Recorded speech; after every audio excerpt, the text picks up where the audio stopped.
Hello everyone, welcome back to the Fantasy Tip Show. In this video, we're going to be covering and reviewing Game Week 1 to Game Week 8, and I have a very special guest with me. I'll start with Jay from FPL Today and FPL Graduates. How are you, mate? FPL Graduates? Well, FPL Wildcats.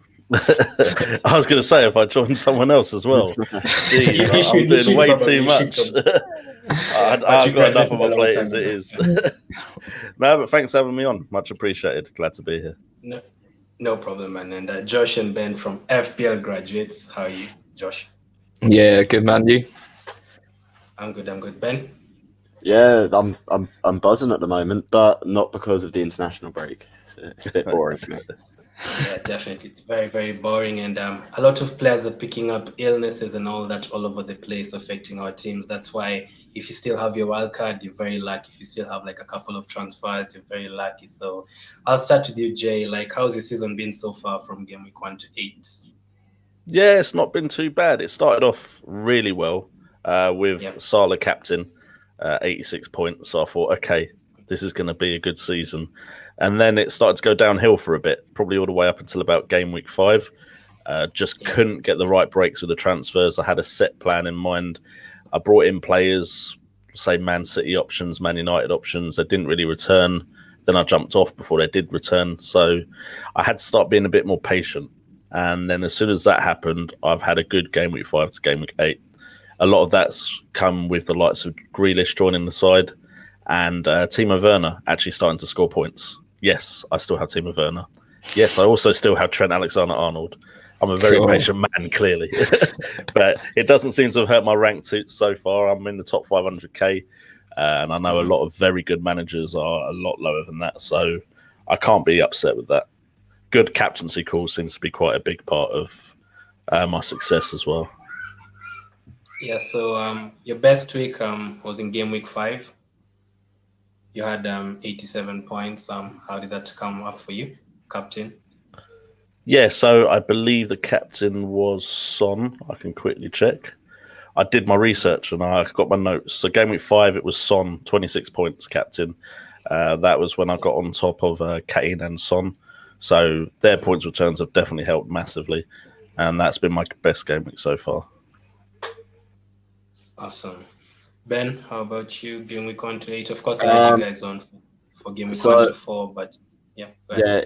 It's been a case this season of like half the time I've picked the right captain, half the time it's just been a terrible choice. I've either got like over 10 points on my captain or I've had a blank. So it's been really below average, I'd say, compared to last season anyway. I'm sitting at like maybe like over 1 million, maybe even nearer to 2 million now. So it's not been great. I've not really chosen the right transfers when they come around. Like the last game week, I was deciding between Pulisic and Ziyech. And Pulisic got injured in the warm up, and Ziyech got like 2 10-point returns in a row. So it's been a case of me making those wrong decisions. Even they don't seem like bad decisions, but in hindsight, it's like that's annoying. Could be a lot higher than I am right now. What has been your greatest week this season? I'd say Game Week 5 as well. I made a wild card, brought in Kane and Son, had Kane as my captain, and yeah, had a good week there, 80 points. And Game Week 1 I had 80 points as well. Salah got me a 40-point captain return, so those probably been my best 2 weeks. But other than that, it's been a bit below average. Josh, I'll remember your game week of the season so far because it was recently. How's your season been so far? I'm probably in the same boat as Ben, to be fair. It's been a bit underperforming, but I haven't used my wild card. Is the only positive I can take from it. I've used it this week over this international break. So for considering I have my wild card still, I think it's gone as good as it can, considering like I brought in like Bruno Fernandes Game Week 2 for Son, and then Son went and bagged against Southampton. Like there's loads of those kind of transfers like this season. So yeah, a bit annoying. So Vanna, I'm sure you both of you have also had Vanna like Jay, if I'm not wrong. Yeah. So Yeah, I let's took start him out with you, before. Jane. Took him out before he started returning, basically. I didn't have the patience Yeah. that I gave appreciate that. Thanks. As soon as people got rid of him, he started to return. So thank you to everyone that Yeah. transferred him out. Yeah, I wish I could have gotten your clip from the review we did like 4 weeks ago with you, Ben. And I remember you saying Van is not going to return anymore. And you're not showing Chelsea's defense. Since then, I think they have not even considered. Next week he bags like 2, doesn't he? It's because they decided to play him in a different position the next week. He's been playing on the left, and then all the injured players came back, and he went up top and started just bagging them in. Yeah. So Jay, your best captain this season, and what's your captaincy record this season out of the 8 game weeks? Okay, so my best captain call was game week 1. It was Salah with the 40 points. Second best was Son, game week 5. And overall, I've actually managed to get a total of 5 returns out of the 8 game weeks. The poorest return was Aubameyang with 5 points with an assist in game week 2. So only 3 fails. So I think that's a big factor in my successes. I've got over 50% return rate on captaincy. If you keep that going, you're going to have a higher ranking by the end of the season. Definitely. Josh? For me, it's Salah as well. Game week 1 is the best. I think it's a lot of people's best, to be fair.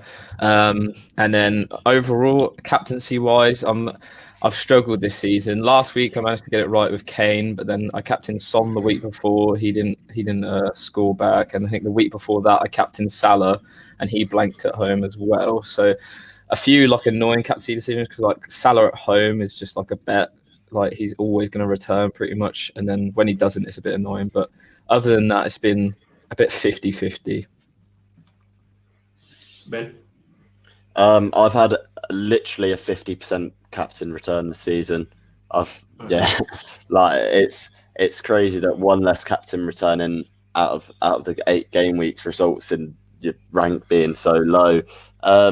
It's just I've had players like 50-50. I've been picking, should I pick him or him? And I've gone with the wrong captain option. So moving forwards, I'm going to have to be a bit more maybe patient and maybe go to what I know. Because the times I have captain Salah, he's got a 40-pointer, a 26-pointer and 1 blank. So I might just have to like keep the faith with Salah if he comes back, that is. Yeah, Josh, how many different captains have you had this season? I know I've done Salah, Bruno, Son, Kane, and De Bruyne. So I've had 5 different players already, which is quite a few, to be fair. Bruno did return. I think he's the only one to have 100% other than Kane. So it's a bit annoying because like it's this season in general for me has just been a bit hard to tell. Like there's been a few instances where you think they're going to do well, but they don't. Like Heung-min Son is like the bane of my life. Every time I bring him in and captain him, he will not return. Like no matter what, it's so frustrating. And do you announce that on Twitter just so I can like keep an eye on it? Yeah, I'll make sure I'll do that soon. Ben, how many different captains this season? I've had 5 as well. I think I've had Salah, Aubameyang, De Bruyne, which was a train wreck, Kane and Son. So every time I've captained, the past 2 weeks I've captained Son, he's done nothing, which is just you just expect that, don't you? At the end of the day, it's just a case of I've used too many captains, I think. Jay, how about you? Are you also like in the 5 range, or are you more? No, I've got 6. I've got 6. So yeah, more than that. Yeah. So the one I have that stands out that you guys haven't mentioned is Werner. I actually captained him. Game week 3, I captained him. I was very close to captaining him game week 5, and then I just didn't have the cojones to do that after the failure of game week 3. I did it on Fan Team, which is a team I don't always post on Twitter. So because I knew no one could see that, I was like, yeah, I'll put a captaincy on Werner. But I went with Son in that game week, which still worked out. But yeah, Werner's the one I had. The rest of you haven't captained. It's crazy you guys are throwing out Fernandes, Werner. This season I've not had a Chelsea asset. I've not had a United asset. I've not had a City asset at all. So it's kind of crazy the way you guys have captained like all of them. Ben, I'll start with you on the next topic. Who has been your best performer this season? In terms of most consistent, I'm going to say Mohamed Salah. I think he's only not returned twice, and he's got me the most points out of anyone in the team. So, yeah, consistent as usual. It's what you expect from Salah. So, yeah, he's probably been my best performer. Josh? For me, I'm going to go Bruno, because although he doesn't return every week, that when he does return, he's returned like lots of double-digit hauls this season. For example, the week just gone, 17-pointer. Not a lot of people have him. He's only owned like 20% for someone of that premium asset. It's not too high. So it saw me boost up quite high, to be fair, for last week because of his returns against Everton. Jay? I'd have to say Dominic Calvert-Lewin, because the value I got him at from game week 1, he's only had one blank in 8 game weeks. And I'm not always expecting double-digit hauls from him. He's just, as long as he ticks along, gets a return every game week, I'm very happy. And the amount of squad value I've got from him is pretty good as well. So it has to be Dominic Calvert-Lewin for me, 57 points. Wow. So since today is 13th, Friday the 13th, worst nightmares. Jay, I'll start with you. Who has been your worst performer this season? I mean, I don't know if it's going to be one that a lot of people say, but it has to be Trent. Just no clean sheets at Liverpool. He was the player I said everyone has to own, like all pre-season, first name on the team sheet, and just has been really disappointing. And again, my patience has probably not worked out in my favour this time because I've kept him. Because every now and again he has a performance where it looked like he could have got a goal or it looked like he could have got an assist, and I've gone, okay, I'm just going to wait. He'll get his point soon. 8 game weeks on and an injury. Yeah, it has to be Trent.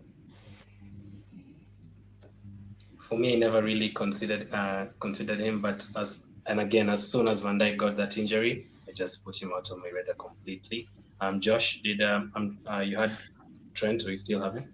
Yeah, I've had Trent all 8 game weeks, so I'm in the same ship there. Like, he's just totally underperformed, and even if I didn't wildcard this week, he would be the transfer out. But I say probably my worst mistake, and not necessarily performer, but worst mistake was taking out Son for game week 2. Obviously, he didn't. Spurs just didn't look great game week 1. They lost to Everton 1-0, and then for him to go and just do what he did, it was just heartbreaking to see. And then Bruno blanked as well against Palace, so misery compiler, not good to see. So you're playing your wildcard. If you aren't playing your wildcard, would Trent be your next sub? Yeah, he'd be getting transferred out this week for sure. Well, and what if he didn't have the injury?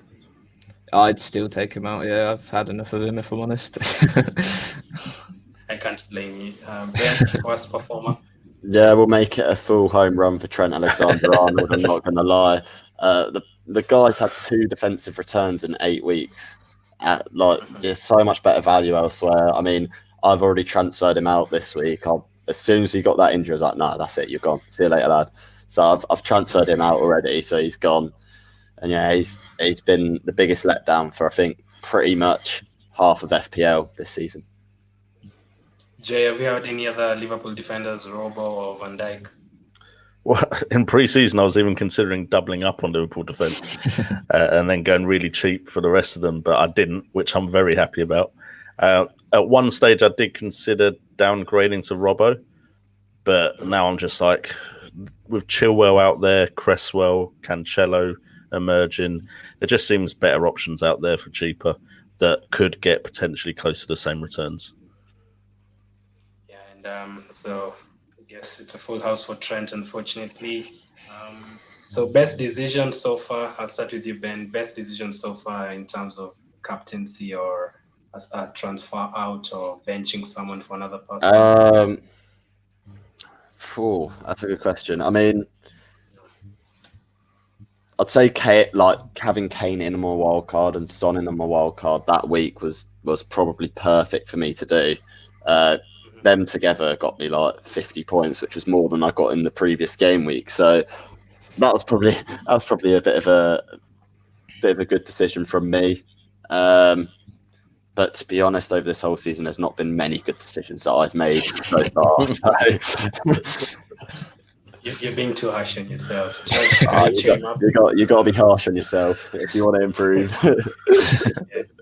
Josh, can you cheer us up a bit?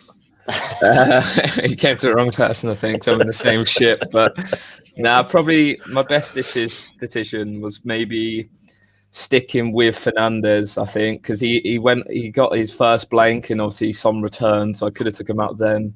And then he had like 2 blanks just before this Everton fixture against Arsenal and Chelsea. But then he obviously returned big. So it was interesting to see, like, for him, how he's played throughout this season, because obviously United have been struggling. But I was looking through the other day, other than that Crystal Palace game, every time Man United have scored this season, he's got an attacking return. So if there's anyone like that in any other team, you just got to get him, in my opinion. Yeah, I'm not sure about FPL The Don saying this is the FPL Hollywood Squares. Probably Jay is part of that, Josh and Ben, but probably someone else and not me. Jay, I'll come back to you. Best decision so far? I'd say it has to be starting to keep faith with players. So Timo Werner, I'm not going to actually reference because I probably should have got off of him, and I probably got lucky that I stayed on him. But there were other areas of my team that needed fixing at the time. But I'd bring up Jack Grealish. I brought him in after he'd done really well against Liverpool, and I then had 2 game weeks where he just didn't return, and everyone was like, "Oh, you don't need Aston Villa assets anymore. You don't need Aston Villa assets." And I was like, "No, Jack Grealish has looked good. He's still performing. He's had shots on goal. They've been cleared off the line." And then, of course, he had the massive return in the Southampton game. Returned again, game week 8. So I'd have to say it's my patience with Jack Grealish that's probably been the best decision I've made. Thanks again for reminding me he had a very good week in game week 8. It was a tough game to watch for us. He actually would have had like 6 goals or 6 assists. I know, it could have been so much better. I was disappointed, to be honest. Halfway through that game, I was thinking, this is going to be a haul. And then I'm like, oh. Yeah. When we were 3-0 down and Grealish had the ball, I was just like, you know what, we've lost already. You might as well. Yeah, just let him go through. Go on. Go on. So that's how it was. So, Josh, you already told us about your worst decision. So that's the next topic. Worst decision so far, Josh? Yeah, for me, it's probably either not wildcarding sooner, because my defence, like, for example, last week was Zuma, who I just brought in, Eric Dyer, Jamal Lewis, and Charlie Taylor. If you say that to anyone before game week 8, they're absolutely rinsing me for how bad that is. But there was obviously reasons before game week 1. Like, I thought Tottenham's defence would be way better than what it has been this season under Mourinho. Eric Dyer's returned like 2 weeks out of 8, which is not good enough. Jamal Lewis returned week 1, looked like a good pick, hasn't returned since. Again, Newcastle were good defensively last season, not this season. And Burnley have just been not what they used to be with terms of a good defensive side. So some annoying picks there, but yeah, probably not wildcarding sooner, maybe. Depends how this wildcard goes. Awesome. The next topic is the best individual moment this season. For me, I'd start with this one. I'm going to say Kane against West Brom. It was so close to being a blank, and I knew many people had captained so getting that almost last minute goal from Kane, that was a very, very good return for me. So, Jay, do you have any one moment you remember from this season? For me, it's whenever I'm looking at my phone with the notification coming up and I see a player score and I just start shouting that player's name, even though I have no affiliation with that club. So for me, the one that probably I was going the most nuts about was Timo Werner with the 2 goals against Southampton. I was just running around my office going, yes, Timo Werner. And people working with me like, what is wrong with him? Don't care. It's Saturday. I want to be at home watching the football anyway, but I'm going to enjoy this moment. Josh? I've got 2. So my first one's going to be Bruno captain against Newcastle, because he missed a penalty. He was potentially getting minus points, and then he managed to turn it around at the end. He got a 22-pointer in the end, captain. So that was good. And then probably the week just gone when Charlie Taylor got 2 bonus points in a 0-0 against Brighton. That's like such an FPL win, that is. I love it. 8 points. You were running around going, 0-0, get in. Ben? I'm going to say... I was laughing at Josh after that Bruno Fernandes penalty, and I was absolutely fuming after. So. I was fuming as well. I was thinking, great, these people that are captain Bruno, and then, damn it. Yeah, I'd say the same night Josh is talking about. I doubled up on Southampton defensive assets, and And me and my mate, my flatmate, he's a Southampton fan. So I was celebrating just as much as him when Southampton scored. And he's like, "Why are you celebrating?" I was like, "Carl Walker-Peters, he's involved. He's involved." He got the 3 bonus points, and we were both buzzing for the rest of the night. So I'd say doubling up on Southampton defensive assets and getting a clean sheet was a good moment. That's how bad our seasons are. They're defensive moments. Yeah, I think I got 3 clean sheets that week. It's more than like the last 3 weeks in a row. So a bit too much joy over here. So let's go to the worst moment for your team. I'll start with you, Josh. Is there any worst moment for your team this season? Is it a team conceding in the last minute or something like that? Clean sheet points going. I mean. Eric Dyer has lost his clean sheet bonus about 3 times within the last 5 minutes this season. They had that penalty against Newcastle that was like barely a penalty. They just conceded a lot of late goals, especially like that West Ham game. They were like 3-0 up, and then they just absolutely capitulate to draw 3-3. So, yeah, Eric Dyer has been very frustrating to own. Jay? I reckon it has to be Bruno Fernandes with that penalty after the final whistle had been blown against Brighton, because I'd transferred him out and he'd already got 1 return, and I was like, 1 return's fine. It's fine. As long as he doesn't haul.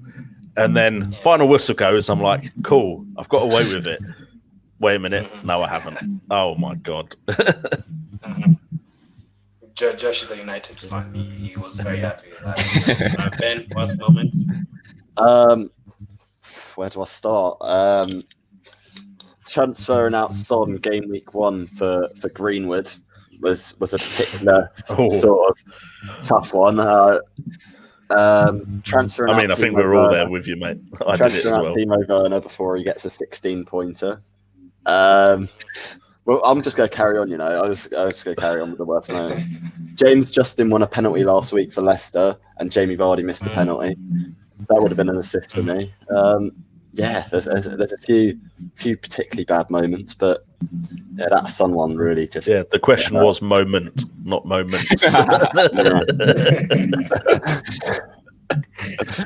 can't blame you, Ben. It's been a tough season for most people. So for me, I'd probably say last week, benching Target against, because I supposedly expected Arsenal to score some goals in that game, and Target returned 11 points in the last sub on my bench.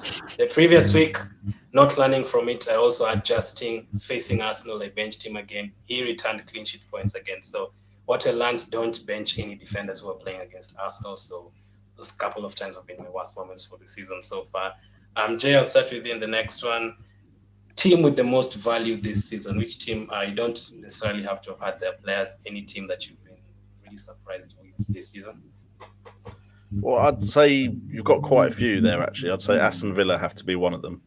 I think you've also then got West Ham. I think everyone avoided West Ham with their fixtures, but the returns some of their players have managed to get, and the reliability of them, even against the toughest of opposition in the league, I just think West Ham have blown me away pretty much. I was sure they were going to be a lot worse than they were. Yeah, I'll agree with the West Ham, because the first 3 FPL Fridays we did, I absolutely slated West Ham. I said every week they're going to get thrashed, and they just didn't. They just looked good. I'd say Aston Villa have looked like really good value as well, and maybe even some Everton assets. I know the past couple of weeks haven't been so great, but like Calvert-Lewin, if you hopped on him pretty early, then that was great value to get involved in. Josh? I'm going to pick a little different one as a forward mentioned. I'm going to say Southampton. They've defensively looked really good. They're really cheap as well, like 4.5s all over the shop. You've got the likes of Shea Adams appearing now up front. I think Danny Ings at 8.5 million is underpriced still for how good he is and how he's performing before he got injured. And then there's some midfield assets like Armstrong. I know a lot of people were looking at him at the start of the season, and obviously James Ward-Prowse, who's probably playing the form of his career at the minute. So that Southampton team look really good at the minute. I think probably along the likes with Everton and Aston Villa are one of the best teams to hop on right now. Yeah, so we've got to mention mentions for Everton, Villa, West Ham. All those teams have been quite good this season. Southampton. Ben, I'll start with you in the next one. Who has been your most exciting player to watch this season? You don't really have to have had them. Jack Grealish has been really exciting to watch. Like, I watched him a lot when he was in the Championship, and I just didn't really like him at all as a player. I thought he went down really easily. I thought he dived, and he was a bit of a spiteful player when he was in the Championship. But now he's come up to the Prem. He's really you've seen him mature and grow into this player that's just incredible to watch. The way he moves with the ball, the way he gets past players. He's been a really exciting player for me to watch. I haven't had him in the FPL yet, but yeah, he's great to watch nonetheless. Jay? You're muted. Sorry, I was going to say Grealish, but I think instead I'll go with Bamford, just because Grealish has already been said. So he's just impressed me. I thought he wasn't going to be able to do it in the Premier League, but he's just turned up. Awesome. So supposedly you have some background noise. So Jay, can you mute your mic just a bit? Josh, can you still hear it? Yeah, I can still hear it now. So it's definitely not him. Just mute your mic. Jay, can you hear it? Yeah, I can hear it. Yeah. You can't hear anything. Ben, you can hear something? Yeah, I can hear it. Let me try and mute mine. Then you guys can. Yeah. All right, can we hear it now? No, I think it might be you, Glenn, gone. mate. Yeah, see you, Glenn. That's all right. How about now? I think, yeah, that's better. Sorted. Yeah, that's it. So, Wow, that's quick tech. Thank you for that. Well done. Look at him, IT technician. I wish I could fix stuff that quick on the Wildcats. Yeah, you always have trouble there. Like, it's hard, complicated. Josh, have I asked you about the most exciting player this season? You haven't yet, no. Yeah. For me, obviously, I think Jack Grealish is probably everyone's pick, to be honest, because he's obviously it's just the way he plays. I feel like if he went to a top 6 team, he'd be unbelievable. Like, he's just ready for it now. But for me, I'm going to go for Calvert-Lewin. I've really enjoyed seeing him, like how he's progressed, especially like being coached by like Duncan Ferguson. You can almost see his play style be emerged inside of him, like his heading abilities being class. And someone who personally, for me, I wasn't a fan of before this season. I don't think he was good enough, like almost like a Dan Welbeck kind of vibe. But now he's proper took it up a level, and now he's a top class striker. And as we've seen, he's been starting for England. Okay, so I'll start with you, Jay, on the next one. Is there any particular player you haven't owned this season and you've regretted? I mean, I've probably owned most players, but just not necessarily at the right time. Yeah, I don't think there's one I haven't owned. I mean, I wish I'd kept Bruno Fernandes, and I wish I'd kept Son early season, but I got Son back in. I haven't got Bruno back in. I suppose Hakim Ziyech is someone that I did one time consider a Chelsea double up, but after the way they were performing in the first 4 game weeks, I thought that was a long gone idea. And then Ziyech has just come in and looked really good. So I suppose he's the player that I haven't owned at all that right now I'd really want to bring in. Josh? For me, it's going to be Jamie Vardy and Harry Kane. I had both of them in my draft at the start of the season, like before the season started. But then I was like, I can't go without Mo Salah. Like, Mo Salah's always returns. So I took both of them out, rearranged it, and it was probably a bad thing to do because both of them have been scoring endless amounts of points, really. Like, if one of them doesn't score, the other one does. So, yeah, probably Vardy and Kane. Ben? I'd probably say out of the players who haven't owned, Grealish and maybe like Danny Ings, because Danny Ings has been so consistent this season before his injury. He just looked like scoring and assisting all the time. And I think if Southampton did score any goals, Danny Ings would be involved in it at some point. So I'd say him because he's been really consistent. Okay, so let's go to the wildcard topic. Josh, I'll start with you since you're playing your wildcard. Any 3 assets that are must owns in your wildcard? Ooh, my stones. So I'm quite controversial because I've got no Spurs assets in my wildcard currently, and a lot of people. I put it on TikTok, and everyone was going mental at me. It's like, how can you not own one of them? But so no Spurs for me. But I'm thinking Jamie Vardy is a must own. Looking at the next like 5 to 6 game weeks, I know he faces Liverpool next, but even Liverpool's defense, they're conceded one of the most in the league, along with West Brom. So they're still not as good as people make out to be. Like Liverpool with an attacking player is a good fixture in my eyes at the minute. So I said Jamie Vardy, I think Jack Grealish and Hakim Ziyech, they would be 3 if I could pick.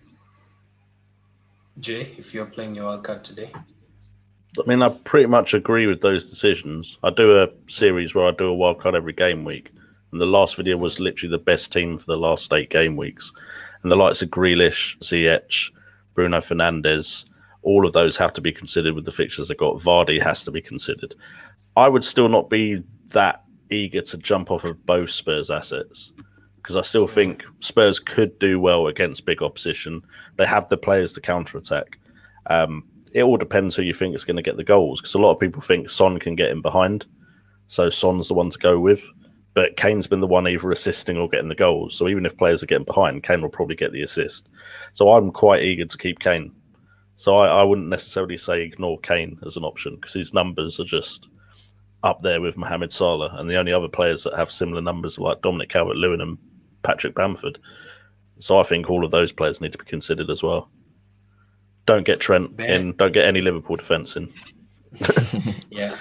Ben, just like me, you played your wildcard in the last international break. But if you're playing right now, any 3 players you'd have gotten? I'm going to avoid the talk about the midfielders and the attackers, and I'll talk about the defenders. I think what you need right now is Aaron Cresswell from West Ham, Ben Chilwell, and João Cancelo, the triple C. I think all 3 of them look really good. City look more defensively solid than I've seen them at any point under Guardiola, and Cancelo's a big part of that. He gets forward a lot. Chilwell, for some reason at corners and set pieces, he's the man in the position where the striker should be. So, I mean, he looks like a great option. He's constantly getting forward in that Chelsea team, and with the attacking options that they have up there, like Chilwell is going to be great to have there. And then Aaron Cresswell, he hit the crossbar last game week. He gets shots off. He's on set pieces. He's got a cracking left foot. So I think all 3 of them are really good options to consider. So you had it from Ben. In case you have a defender with a name starting with a C, just get him in at the back. No, he was quite specific which C's. Just can't pick any defender with a C. I mean, you could even pick Kufau as well. Like. Good option too. Jay, I'll start with you on the next one. The new signings, people who joined their teams this season, any of them that have stood out for you? I mean, I know he's only played 2 game weeks properly, but I'd have to go back to Ziyech. He looks like Chelsea have brought in a lot of world-class players, but Ziyech seems to be the one that's hit the ground running and seems to be the one that can make an impact in this league. And I'd say it's very similar to the likes of Bruno Fernandes and then, of course, this season as well, James Rodriguez. They have that kind of quality where they can make stuff happen themselves with a quality ball through, or they just see something everyone else doesn't. So I'd have to say Hakim Ziyech and then also James Rodriguez. He's just unfortunately had that niggling injury that has kind of slowed him down a bit. Josh? I'm going to go for Callum Wilson because I think he's returned 5 weeks out of 8. He's exactly what Newcastle needed. They needed someone to score goals. That's what they've been lacking for a while, and he's come in there. And to everyone's doubt, because obviously I think he didn't return for like 18 game weeks or something stupid like that last season in a row. And then he's come to Newcastle. He's shown everyone what he's about with some good players around him. And Newcastle looked generally like a threat on the attack compared to last season where they were quite poor going forward. Yeah, I've been glad. I've been very lucky to own him since game week 1. He's actually really returned a lot of points for me. Ben? I'm going to go, and it's probably a controversial one now. Liverpool's defenders are all out injured, I'm going to go Jota of Liverpool, because I think now we know Liverpool are going to concede. And I think Klopp will know that as well, that Liverpool are going to concede. So why not just outscore your opponents? So Jota's come in and he's looked really dangerous. And at 6.5 million prize point for a player who's potentially starting for Liverpool in an attacking position, that is really great value for money. And we've seen he's got the quality in finishing areas. He's scoring and assisting more goals than Firmino is doing right now. So I'd say that's probably one of the better signings of the season and could really kick on now in the Premier League. I agree with those picks. Jay, I'll start with you on the next one. So again, if you're to start your FPL today or play your wildcard today, any triple up, any team that you triple up on? No. Just no. I don't like to triple up because it always leaves you that. I mean, I suppose strictly speaking, I am tripled up on Aston Villa because I've got Martinez, their backup goalkeeper, and Grealish, but I have no intention of the backup player being needed. But I'll just say, putting all your eggs in one basket is always a risk. So lots of people did it when Man City, after game week 2, game week 3, a lot of people went triple Man City, thinking they could get a jump on everyone else that potentially couldn't bring all those Man City players in. And it just hasn't worked. And I just think it's a bit too much of a risk. So if I was to start now, I'd need to see a lot in the up-and-coming game weeks for me to look at one team and go, yep, that side triple up on. Because especially this season, it's been very unpredictable. Josh, if a gun was held to your head right now and you're told you have to have 3 players from one team on your wildcard, I'd go Southampton if I had to. I think the value's there. You're not risking too much of your money into a lot of assets. So I think if you went, say you doubled up in defence and then had like a Danny Ings or a Shea Adams, I think that's not a bad idea, because I know a lot of people do double up in that Southampton defence. So, and they have looked quite decent. So yeah, 2 4.5s, so like a McCarthy and Walker-Peters and then Danny Ings I'd probably go for. Ben, Villa, Brighton, I mean, Grealish, Barkley, you have Lamptey, Maupay. Which one did you go for? Oh, it has to be Aston Villa. Like Brighton, as much as they play really nice football and at the start of the season they look quite good, they've kind of fallen off the radar a little bit. Lamptey, when he does get attacking returns, also tends to concede, so he's not getting those big double-digit hauls that you want to see from an attacking fullback like that. So I'd have to say Aston Villa. Barkley, I don't know whether he is a great option. Like he produces chances, but he's not as prolific and as what's the word? The word's gone out of my head. But Grealish is more likely to get a lot more points in a single game week. Explosive, that's the word. And take us directly to the next topic. Which team are you avoiding completely? Fulham, I'd say. Although they've looked a lot more defensively sound, and I think Scott Parker's really worked out what his best back four is and the system that he needs to play, I still don't believe that they really have the quality in the team. Mitrovic's confidence as well. He's the one asset that people may or may not have. His confidence is going to be shot after missing his last 2 penalties in a row. You looked at what was it, the Sheffield United game? He could have scored 4 against them, but he missed really easy chances, and it doesn't bode well with owning any Fulham assets at all. Jay, team you're avoiding? I'm going to try and avoid saying Fulham and West Brom, so I'd go Brighton. Because no matter how well they play, somehow they don't keep clean sheets that often, and somehow they don't score as much as it looks like they really should. They just seem to be some weird anomaly where they play really good football, but FPL-wise, they're really a no-go. Because everyone was talking about Trossard, Maupay, and they've just not done it. So it have to be Brighton. I have to agree on Trossard. I actually brought him in after they actually ran United off the park that day, but he has not returned anything since. So unfortunately, it's still my team though. Josh? Yeah, I agree with Brighton there. Trossard did look really good at the start of the season, to be fair. Like he was hitting the bar left, right and centre. I think he hit the bar and post like 3 times against United, but didn't score. It was a bit unfortunate. But just start a YouTube channel. But yeah, for me, a team to avoid probably is going to be, I know you're going to hate it, Glenn, but it's going to be Arsenal. Just not one of the obvious ones, because I didn't want to pick Fulham or West Brom. But I think Arsenal, going forward, they just don't create enough. And I think that's the assets that you want from Arsenal. Defensively, you can maybe argue Bellerin, because he's getting us some attacking returns and maybe the clean sheet. But unless Arsenal play a big team, I don't think they're going to be very good this season, because they struggle to create chances against everyone, and like they allow themselves to sit back against the big teams. Like, they haven't scored from open play in, like, what was it? I can't remember how long. 6 hours, something stupid like that. So yeah, Arsenal. Sorry, Glenn. Keep on going. Thank you very much for that. Jay, let's get to the questions from Twitter. I'll come to you first since you mentioned Brighton. Someone asks, can I get Lamptey on my wildcard? I wouldn't say he's necessarily like one of the worst choices out there. I just think there's potentially better ones, because he's not too expensive. He is an attacking threat. He has a knack of winning penalties by the looks of it, and just getting in the box at the right time, getting shots on goal.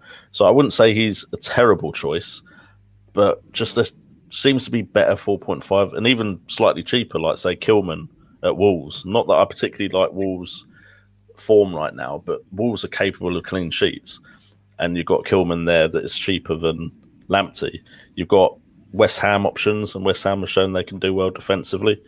So Southampton as well. I just don't think necessarily he's the best pick, but if you think they might turn it around, I can't necessarily say no to him. You can clearly see that he also doesn't allow himself to get bullied that easily, so good option. Josh, do you think he's good for attacking returns on your wildcard? I agree with Jay. I think there is definitely better options elsewhere. It all depends on who you have already, I think, is what's going to determine it. I think if you've got an Aston Villa, Southampton, and then maybe another 4.5 option not from those teams, I think, go for it if you need him again. But I think there's maybe 3 or 4 teams that are better defensively than Brighton. Ben, same boat? Yeah, but they always seem to concede a goal, and then that just ruins Lamptey's points. Like, he'll go forward, he'll get an assist, and then I imagine Lamptey owners would be buzzing. They'll be like, yes, assist, let's go. And then they go and concede, and you're just like, what's happening here then? And we've also seen this season a couple of times Lamptey's got injured mid-game. So is that a case that he's potentially injury prone? I don't know. We'll have to wait for the season to pan out and see, but I don't think he's the best option to have at that price point. Awesome. Josh, I'll start with you on the next question from FPL Great. If you had to own one player from now to the end of the season, who would you pick? Mo Salah. The guy's just Mr. Consistent. He's always in my team. So, yeah, Mo Salah for me. Jay? Just try and be different. I'll say Jack Grealish. Just setting about. Even last season, I was getting on his point hauls at the right time. So I don't know. It's just, when you have that affinity for a player in FPL, and then also you have that like player that you never get on at the right time, but always scores when you don't own him. You have those kind of players, and Grealish just right now seems like the type of player that I can trust. So at least, even if he does get a blank, when I go and watch Match of the Day, I go, okay, he was unlucky. Ben? Yeah, I want to be different from Salah as well. Like, that's the obvious choice. I'm going to say Alex McCarthy, because I'm still buzzing about the clean sheet, to be honest. He loves his clean sheets.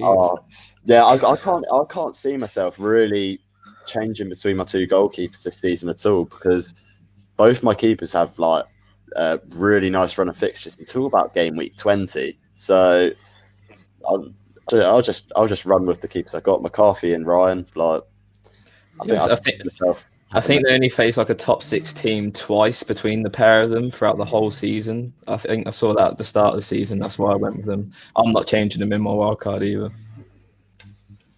Awesome. Ben, I'll start with you on the next question. Best Chelsea asset? Oh, no, that's a good question. I'm going to say value for money, probably Ben Chilwell.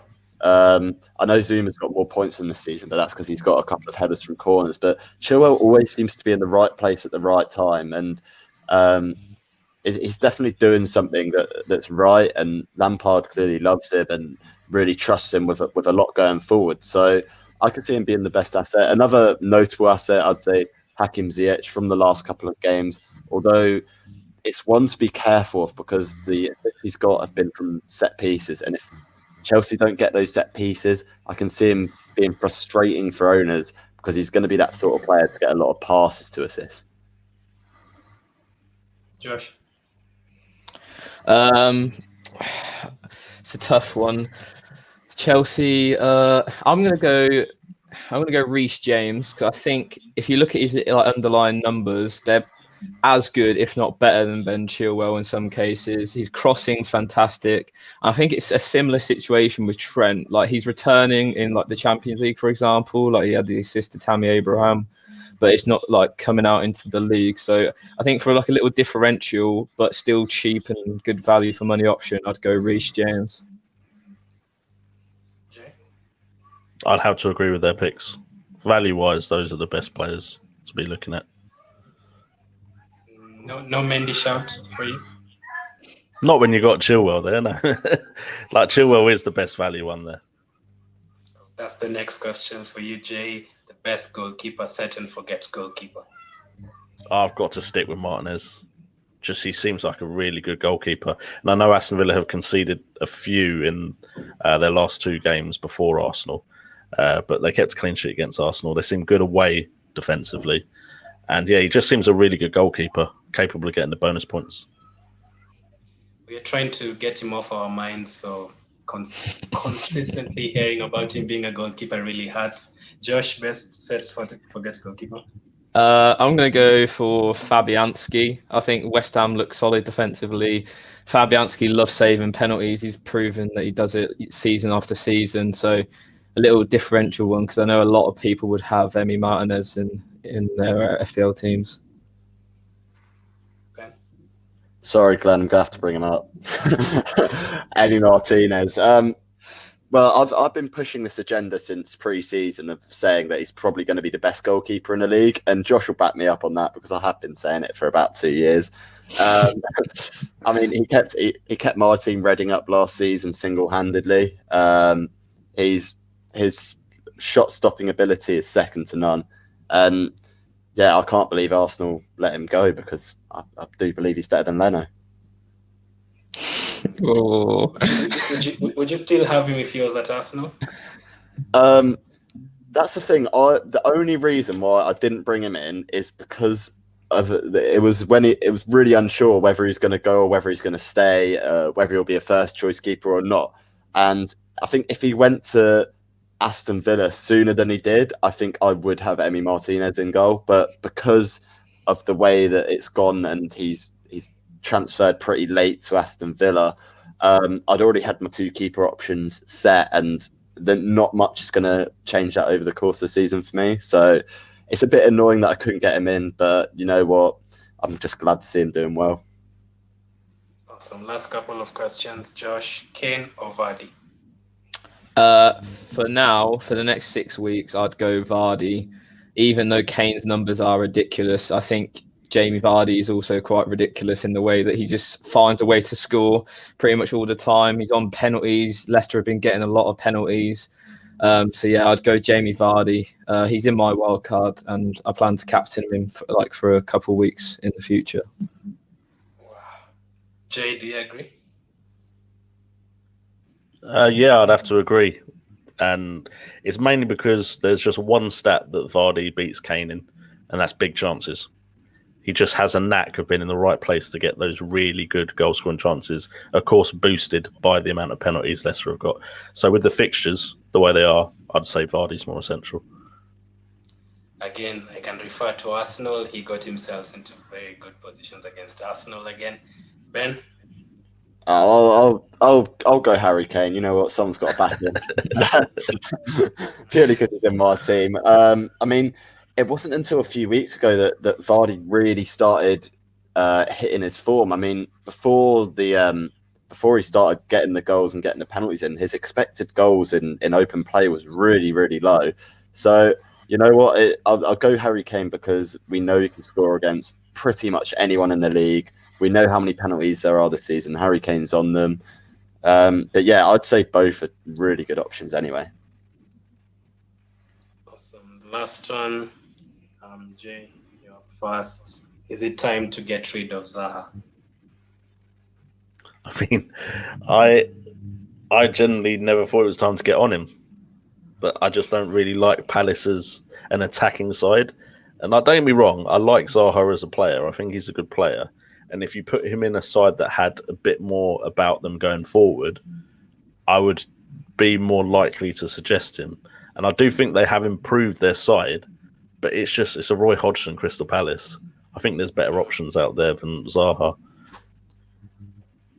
Ben? I'm going to disagree. I'm going to disagree purely on the fact that Eze started last week for Crystal Palace, and this, I believe, is the spark that they need in the middle of the pitch to really set the likes of Zaha and Ayew through, because he is a really quality player. I've been watching him a few seasons now, and I mean, there's always been the debate between Ajari of Reading and Eze of when he was at QPR, but Eze's moved on to Crystal Palace. I really think he can kick on now, and this is only going to help Zaha get more attacking returns, in my opinion. And Josh? For me, I don't think he's a good FPL asset to own. Zaha, he's just inconsistent. Like, he'll haul like 25 points or something stupid like that, and then he'll just blank for 5 weeks straight in easy fixtures. He's just the opposite of what you really want to own. He's very sporadic, and I'm not sure, especially considering you can probably get Grealish around the same price. I'm not sure what Zaha's price is, but it's pretty similar to Grealish, I imagine. Yeah, I'd just get Grealish, in my opinion. I think I'll have to side with Ben here. I got him in game week 4 and he's returned it 80% of the times, including that goal against Fulham and against Brighton. And also the next 3, at least, fixtures are very, very good. The only thing I don't like about Zaha is he always gets himself into fights, gets a silly yellow card.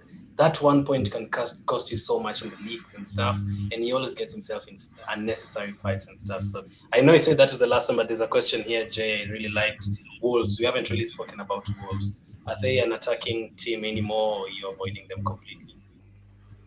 Well, I don't think they were ever that great in attacking side anyway. They're good at counter-attack, but they often won games with, say, 2 goals or 1 goal. And usually it was going through Jimenez, which is fine. When you know which player the goals are going to go through, I don't mind too much going for a side that aren't that great at attacking. But right now, there just seems to be a lot more explosive options out there, and sides that are just putting better attacking numbers out there, that I think potentially with the likes of Doherty and Johnny not being there, there needs some time for that side to gel and find the kind of consistency that they had before. Josh, do you agree? Have you owned any of the assets? I'm sure Jay had, I think, Borden. So I think I don't want him anymore. I haven't wanted him for a couple of game weeks. Josh.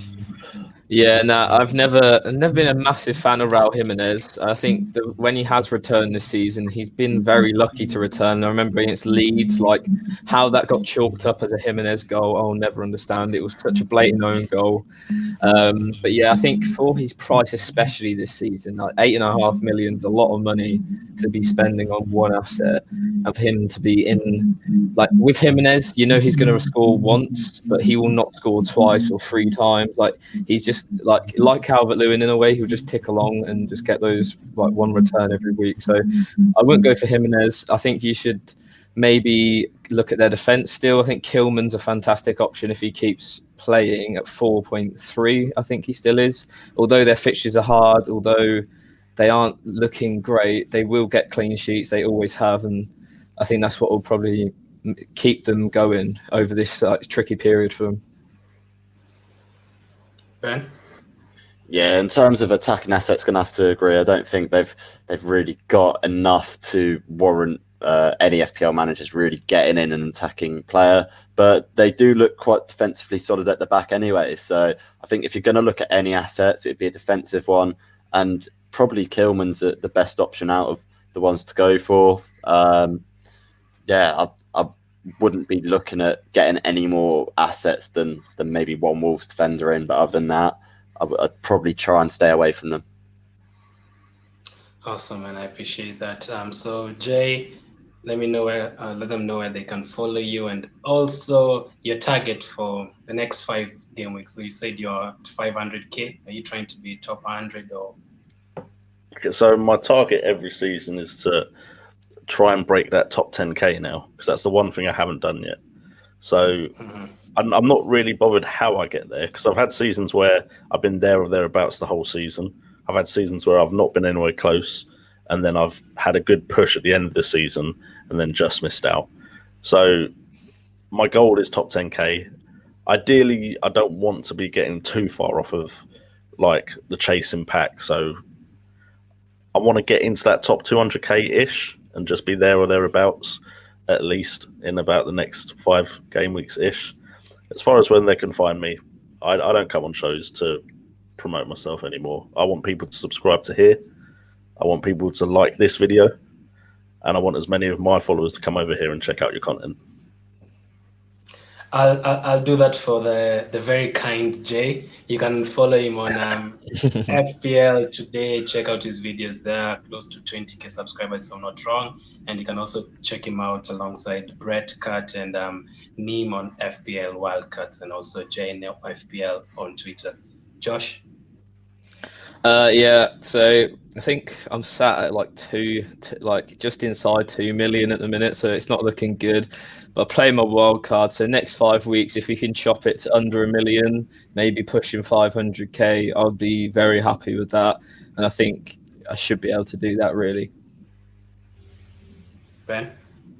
Yeah, similar sort of situation to Josh, but yeah, the target is to beat Josh, so that's all I'm doing. You can try. Last season, you got nowhere near me, and have a word.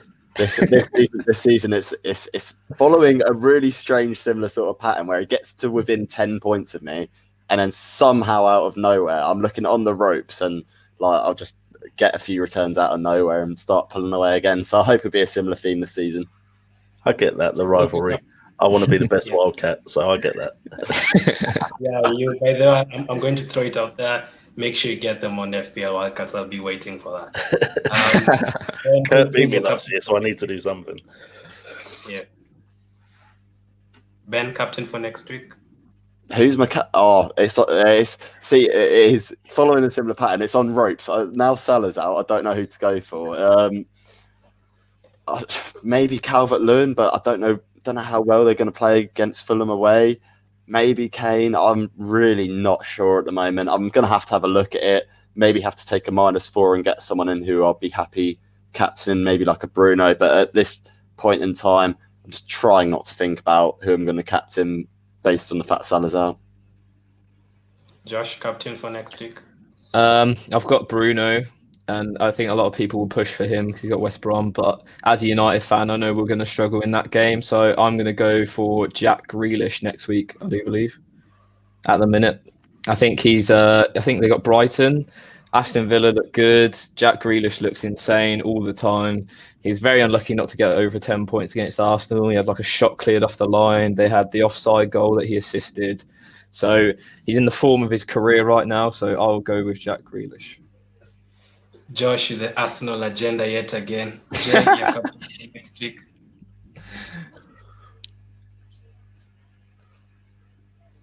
So was the next question for me? I think so. Sorry, I'm trying to hear if my kids are still screaming in the background or not. I kind of like the Grealish shout, but I might actually go Timo Werner again. Just because it's against Newcastle. Like I like to go with the big teams against some of the teams that every now and again they can score a lot of goals against. Now, I know Newcastle are going to defend quite deep, most likely, and try and counter. But I'm not going to lie, like Salah would have been a nice shout. I think Leicester haven't been great all season defensively, although they have improved there. Calvert-Lewin I wouldn't mind too much, but there isn't anything that stands out apart from that Man United game. And I know Man United, like you said, are the type of side that can go and struggle against opposition that they should really go and destroy. So Grealish or Werner probably in my starting 11 right now would be my captaincy shouts. Now, during the Leeds Arsenal game next week, I'll be tagging Jay and Josh and Ben on my Twitter just because I'm going to captain Aubameyang, just because of the slander we've got in this video. I'm going to bring on Aubameyang and captain him, and I love it if he scores. So I'll leave the in the description. Thank you very much for coming on. Go ahead. Yeah, it's possible. It's very possible. Make sure you go onto Josh and Ben's channel for FPL Fridays. I was on their show this week. Make sure you check that out. And thank you guys for coming on. I really appreciate you. And everyone for watching. As Jay said, make sure you drop a like. I really appreciate you too. Thanks for watching. Keep staying safe, and I'll catch up with you guys later.